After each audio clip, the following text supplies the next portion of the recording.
over Qatar, over Yemen. I think what was important about today's meeting with Prime Minister Hariri is that he affirmed that he had rescinded that resignation and his full intention to remain as Prime Minister and continue to work with the government of Lebanon to move Lebanon forward in terms of its journey towards a stronger coalition government, prepare for elections next year, strengthen their security, and through the decision to call for disassociation to have Hezbollah end its involvement in Yemen as well. So there were a number of important issues that we discussed, all of which I think are positive when it comes to Lebanon's future. Well, the U.S. strongly supports the reforms that are being undertaken in the Kingdom of Saudi Arabia. We think they're important to the future of Saudi Arabia in terms of not just its stability, but also its prosperity for the future.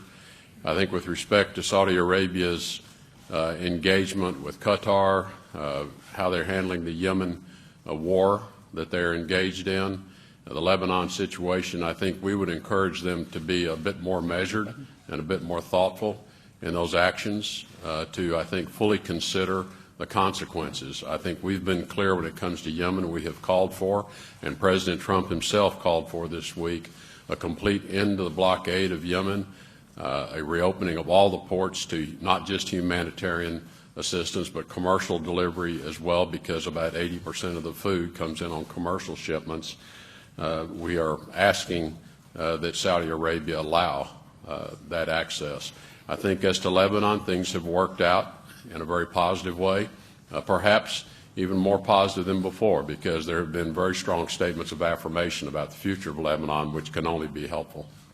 From Bloomberg News. For the Secretary of State. Je l'ai dit en commençant, les États-Unis sont nos alliés historiques. Nous avons beaucoup de points d'accord et nous avons des points de désaccord. Et comme il importe de le faire lorsqu'on est allié, quand on a des points de désaccord, on s'en explique. On ne se convertit pas mutuellement, pas encore, mais on s'en explique et on se dit les choses. Nous avons regretté la position de l'administration américaine à l'égard des accords de Paris sur le climat. Nous le sommes dit, le président Macron s'est exprimé sur le sujet. Nous sommes partie prenante et nous continuons, malheureusement sans les États-Unis. Peut-être qu'un jour ils reviendront.